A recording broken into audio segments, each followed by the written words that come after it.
Welcome back मैंजेसन की बात में। मैंने बोला था कि मैं पाकिस्तान और इंडिया का जो मैच है एशिया कप में, इसको ना देखूंगा और ना इस पे वीडियो बनाऊंगा, ठीक है। बट मैं उन लोगों को जवाब जरूर दूंगा जो मैच से पहले एक भ्रम में थे। और वो भ्रम क्या था? वो भ्रम ये था कि ये इंडिया को हरा देंगे। अब हम सबको ये सोचना है कि ये मैच से पहले कुछ और होते हैं और मैच के बाद ये कुछ और होते हैं। मैच से पहले ये इंडिया को भला बुरा कहते हैं और मैच के बाद ये नहीं चाहते कि इनके जो व्यूवरशिप है, जो इनकी ऑडियंस है इंडिया में, वो इनके हाथ से ना जाए, तो ये फिर वापस अपनी बैक मार लेते हैं। अब मैं दो खासकर ऐसे लोगों को जवाब देना चाहूंगा जिन्होंने बहुत बड़े बड़े बयान दिए मैच से पहले, ठीक है। अब उनको मुंह की खानी पड़ी और अब दांत निकाल के ऐसे बैठे हैं, ठीक है। और इनकी एक और बात आप याद रखना, कभी भी जिंदगी में जब ये हार जाते हैं तो ये मुद्दा हार का नहीं उठाते, ये मुद्दा कुछ और उठा देते हैं, जैसे इस मैच में हुआ। मैंने सुना कि सूर्य कुमार यादव ने ना टॉस से पहले हाथ मिलाया, ठीक है, ना मैच जब जीता इंडिया, ना उसके बाद इन्होंने हाथ मिलाया, ठीक है। तो अब ये भिखारी अपनी नाकामी इस बात के पीछे छुपा रहे हैं कि भैया इंडिया ने हमसे हाथ नहीं मिलाया, ठीक है। इनकी सोच देखो, ये देखो। प्रॉब्लम ये नहीं है कि इंडिया ने हाथ नहीं मिलाया, प्रॉब्लम ये है कि ये हर बार जलील होते हैं और फिर ये सोचते हैं कि हमने ऐसा क्यों नहीं किया भाई, ठीक है, हमने ऐसा क्यों नहीं किया। वर्ल्ड चैंपियनशिप हो रही थी, जब वहां पे भारत ने पुल आउट किया, मैच को नहीं खेला, ठीक है, जब भी इनके ऐसी मिर्ची लगी थी जैसे इनके कल लगी। तो इनकी सोच ये होती है कि भैया इंडिया ऐसा कैसे आगे जाता है हमसे, कि ये जो थॉट होते हैं ये हमारे दिमाग में क्यों नहीं आते। करना तो ये भी सेम ही चाहते हैं, ठीक है, बट इनके दिमाग में ये बात नहीं आती, ये डर जाते हैं चीजों को लेके, ठीक है। अब मैं वो दो नाम आपको खुल के बताऊंगा, खुल के, ठीक है। एक इनके सो ओल्ड यूट्यूबर जो अपने आप को बहुत बड़ा यूट्यूबर, बहुत बड़ा स्पोर्ट जर्नलिस्ट मानता है, ठीक है, अपनी आवाम को उल्टे सीधे न्यूज देके, गलत सलत न्यूज देके अपना आप को बहुत मानता है कि मैं बहुत पीसीबी के अंदर तक घुसा हुआ हूं, जिसका नाम है फुरकान टट्टी। फुरकान टट्टी उनका नाम है। उनके तुमने बयानबाजी भी देखी होगी बहुत सारी, अगर नहीं याद है तो मैं आपको फिर से याद दिला देता हूं। इन्होंने बोला था कि भैया हमारे जो लड़के हैं ये तो बुमराह के लिए ही वेट कर रहे हैं कि ये आएंगे और बुमराह को छक्के मारेंगे। तो फिर उन्होंने आगे बोला कि भाई सोच लिया है तो मार दिए। ऐसा ऐसे ही जैसे मैं बोल रहा हूं ना, बिल्कुल सेम उन्होंने बोला कि सोच लिया है तो मार दिए। भाई मैं भी सोच लेता हूं कि मैं अमेरिका का राष्ट्रपति बनूंगा। मैं बन गया खुश। बताइए अब कहां है? मैं तो उसमें हूं नहीं यार, क्या बोलते हैं, डीसी में, व्हाइट हाउस में तो मैं बैठा हुआ नहीं हूं, मैं तो यहीं बैठा हूं जहां बैठा रहता हूं। अरे गधो, अगर सोचने से स्किल नाम की भी तो कोई चीज होती है। आप सोचने से छक्का मारते हैं और ये जो हम है इंडियंस, ये करके दिखाते हैं। मैच का क्या हाल है क्या नहीं वो सब आप जानते हैं, मैं तो देखा भी नहीं, तो मुझे तो पता भी नहीं चला कि मैच का हुआ क्या, ठीक है। बट ऐसा सुनने में आ रहा है कि इनकी धज्जियां उखेड़ दी। उसके बाद मैं दूसरा आपको नाम बता देता हूं। तो इनकी सोच देखो आप, ठीक है। मैच से पहले ये ऐसा कर देंगे, वैसा कर देंगे, ये मार देंगे, वो मार देंगे। क्या मारा इन्होंने? क्या मारा? कुछ नहीं मारा इन्होंने, ठीक है। और रही बात हाथ ना मिलाने की, तो ये तो सूर्य कुमार यादव ने बिल्कुल ठीक किया कि जिन हाथों में बंदूक होगी उन हाथों से वे हाथ हम कैसे मिला ले। जिन हाथों में हमारे लोगों का खून लगा होगा वे हाथ हम कैसे मिला ले, ठीक है। तो ये जो इनकी बयानबाजी होती है ना, बट भाई इनसे गिरा हुआ आदमी इन भिखारियों से, पाकिस्तान से गिरा हुआ आदमी मैंने अपनी पूरी लाइफ में नहीं देखा। कोई जुबान की वैल्यू नहीं है, कोई इन चीज की वैल्यू नहीं है, ठीक है। पहले कुछ बोलते हैं, बाद में कुछ बोलते हैं, ठीक है। इन्होंने इंडिया को भी ओमान समझा था क्या पता नहीं, ठीक है। बड़े बड़े बयान, हसन नवाज का बयान कि बड़ा एक्साइटेड है वो बुमराह को खेलने के लिए, ठीक है। बुमराह के तो सामने आए नहीं है, आई थिंक वो ऐसा बोल रहे हैं, ठीक है। तो इनके ये बयानबाजी होती है ना, ये बहुत निचले स्तर की होती है, ठीक है। क्रिकेट एक स्किल का गेम है, ना कि जज्बात का। क्रिकेट एक समझदारी का गेम है, ना कि बेवकूफाना हरकतों का। उसके बाद मैं एक नाम और लूंगा आपको, जिसका नाम है तनवीर अहमद। तनवीर अहमद ने जाहिर सी बात है ये बोला था कि इंडिया डेफिनेटली जीतेगी, वो अपसेट होगा जो इंडिया को हराएगा। बट उसके पीछे का रीजन आप समझो कि वो क्यों बोल रहा था ये बातें। क्योंकि पाकिस्तान टीम फ्लॉप हो गई थी, पाकिस्तान टीम एक बुरी तरीके से हारी, ठीक है। तो उसको तो हिमायत करनी थी बाबर आजम की और मोहम्मद रिजवान की, ठीक है। इसलिए वो आया। आप इमेजिन करो कि अगर इसी मैच में बाबर आजम और रिजवान भी होते तो यही बंदा बोल रहा होता कि भैया आईसीसी का हाथ है, बीसीसीआई पैसे वाला है, इन्फ्लुएंस करता है टीमों को, ये करता है वो करता है, फलानी पता नहीं क्या क्या बातें ये उगल देता, ठीक है। तो ये इनकी सोच है। पूरा पाकिस्तान ने मैच से पहले ऐसे ऐसे बयानात दिए, ऐसे ऐसे इनके लोग आए, चैनल्स पे बैठे, ठीक है, अपनी फजियत कराई। भीख मांगने के लायक भी नहीं है ये भाई, और ये सलाह देते हैं दूसरों को, ठीक है। कोई किसी को कंपेयर करता था, सैम अय्यूब को कर दिया कंपेयर अभिषेक शर्मा से, सूर्य कुमार यादव को कंपेयर कर दिया मोहम्मद हारिस से, ठीक है। ये बड़ी बड़ी तौबे इनकी आई, खुश हो गई, इनके लोग खुश हो गए। जलील लोग हैं एक्चुअल में ये, ठीक है। इनके तो लिए मैं तो यही बोलता हूं कि इनके ऊपर बात करना भी टाइम वेस्ट है। बट जवाब देना हर किसी का हक है, क्योंकि जवाब नहीं देते तो सामने वाला आपको कमजोर समझ लेता है। तो जवाब डेफिनेटली देना चाहिए, कोई भी हो, किसी भी लाइन का बंदा हो। अगर आप पे अटैक हो रहा है तो आप, जाहिर सी बात है कि आप जवाब देंगे। तो यही मेरा जवाब है इनको कि भाई आप अपने लेवल के जो टीमें हैं उनके खिलाफ बयानबाजी करो, उनको पेलो, ठीक है। तो जब आप छोटी टीमों को पेलोगे और जो आपके बयानबाजी करते हो आप, वो तब जाके सही साबित होगी। इतनी बड़ी टीमों के खिलाफ आप बयानबाजी करते हो, फिर मैं मुंह खाते हो। बट फिर मैं बोलता हूं कि जलील जो लोग होते हैं, जो जलील होते हैं एक्चुअल में, ठीक है, उनको पता नहीं होता कि उसने कल क्या बोला, आज क्या बोला, ठीक है। आधे इनके तीतर हैं, आधे बटेर हैं, जानवर से घिरे हुए लोग हैं ये, कि जानवर भी कहीं ना कहीं अपने मालिक का वफादार होता है।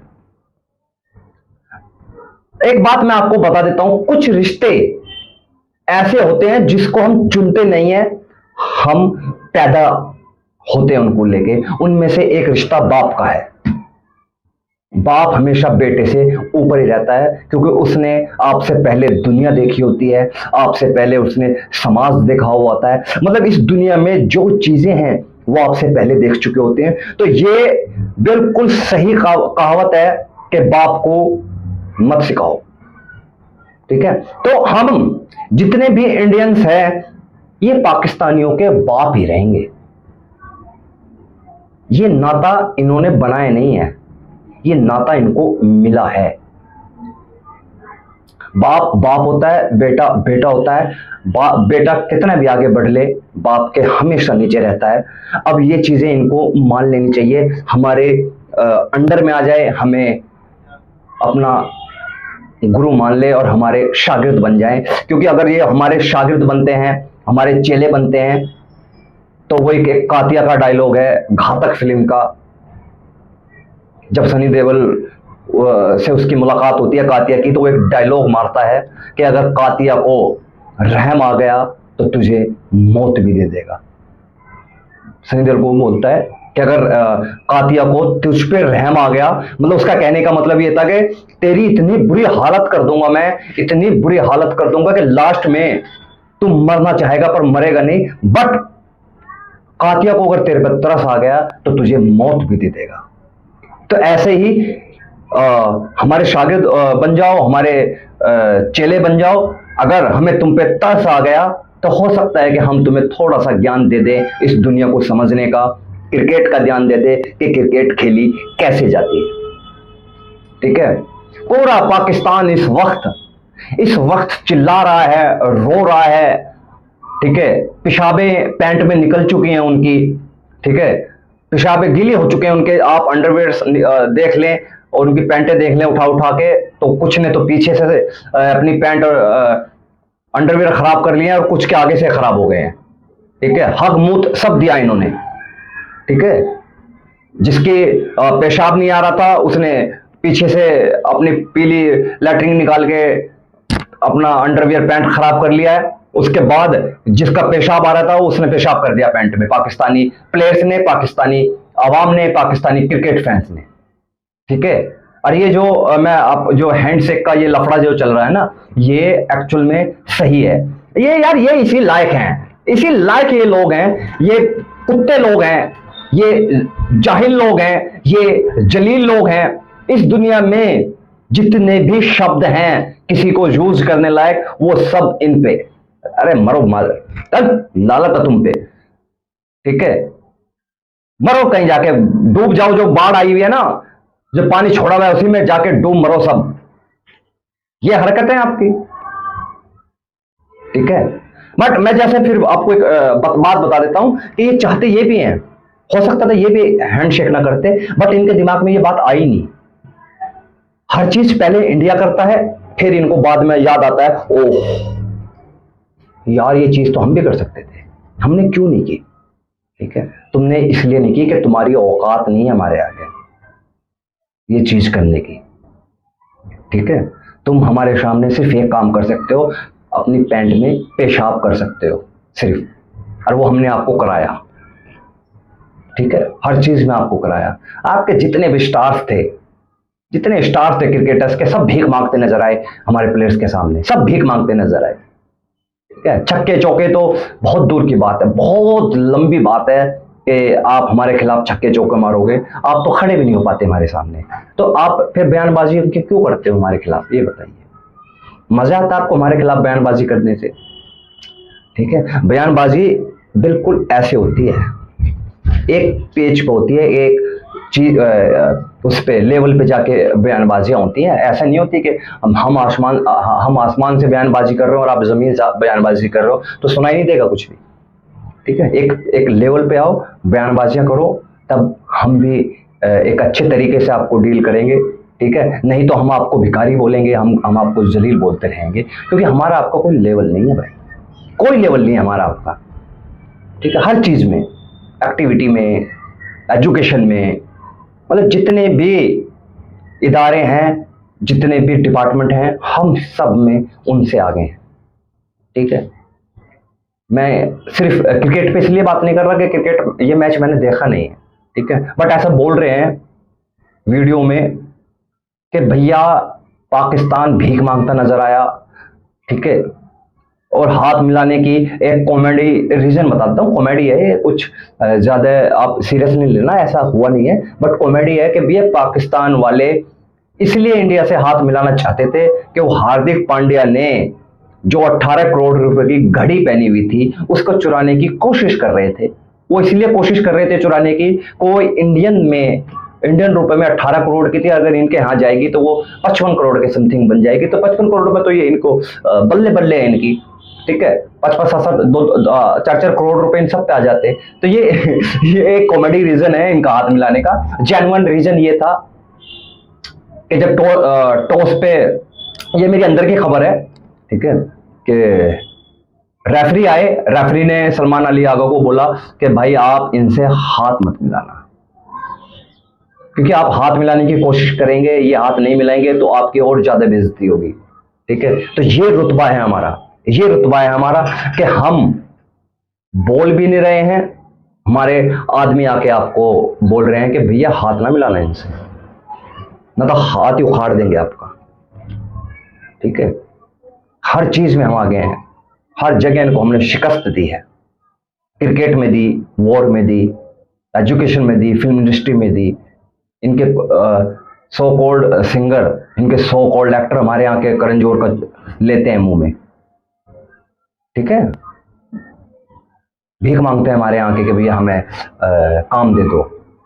इनके जितने मीडिया चैनल्स हैं सब तरसते हैं कि हमारे लोग आके वहाँ पे डिबेट में बैठे और एक व्यूवरशिप हमें मिले, ठीक है। तो इंडियंस को मेरी अपने भाई बहन, मेरे माता पिता, मेरे ताऊ, मेरा ख़ानदान, क्योंकि मेरा ये जो इंडिया है मेरा पूरा ख़ानदान है, तो आपको उनके थॉट, इनकी जो सोच है ना उससे बचना पड़ेगा, ठीक है। क्योंकि हमें और आपको ये समझना पड़ेगा कि ये मैच से पहले पाकिस्तानी होते हैं, बहुत बड़े बड़े इनके शब्द बयानबाजी होते हैं, उसके बाद जब ये मैच हार जाते हैं तो उसके बाद ये बन जाते हैं न्यूट्रल। भाई हम तो न्यूट्रल हैं, हम अच्छी क्रिकेट की बातें करते हैं, हम जीत की तरफ वालों की तारीफ करते हैं, वो भले कोई जीता हो, इंडिया जीता हो। अब आप देखना कि ये जितने भी वीडियो बना रहे हैं सब पहला शब्द यही बोलते हैं आके कि भैया इंडिया को बहुत बहुत मुबारक हो। ले जाओ मुबारकबाद अपनी, किसको चाहिए आपकी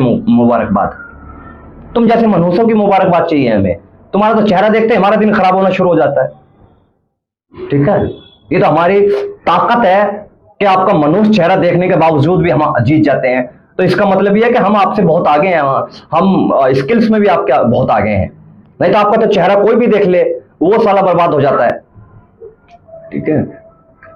वो तो जो आपके दो यूट्यूबर है ना, जो घंटे का किंग बोलते रहते हैं, वो बिल्कुल सही बोलते हैं आपको, ठीक है। तो वहां की आवाम बिल्कुल पागल आवाम भी नहीं समझती कि भैया हमारे साथ ये हर बार ऐसा करते हैं, हम इमोशनल हो जाते हैं, बह जाते हैं। गालियां सिर्फ आपको पड़ती है, जैसे मैं आपको गालियां दे रहा हूं। मैं लिटरली गालियां दे रहा हूं पाकिस्तान की जनता को, पाकिस्तान के क्रिकेट फैंस को लिटरली गालियां दे रहा हूं, क्योंकि गाली मैं वो माँ बहन की गालियां दे नहीं सकता, क्योंकि भैया प्रॉब्लम हो जाएगी। नहीं तो मैं वो भी दे देता आपको, क्योंकि आप सबसे बड़े चू हो, चू। आप सबसे बड़े चू हो वो इसलिए कि आप इमोशनल होकर बह जाते हो, जबकि आपको अपनी टीम के रिजल्ट का पता होता है, ठीक है। अगर आपको कोई अपनी राय हमें कमेंट बॉक्स में देनी हो, पाकिस्तानियों को भी गालियां जो देनी हो आके हमें कमेंट बॉक्स में गालियां दे सकता है, उसका भी रिप्लाई मैं कर दूंगा, ठीक है। तो अगर ये वीडियो आपको पसंद आया हो तो प्लीज लाइक कीजिए, कमेंट्स कीजिए, सब्सक्राइब कीजिए और अपने दोस्तों को ये वीडियो शेयर करना ना भूलें। चलिए, और बेल आइकन का बटन जरूर दबाएं।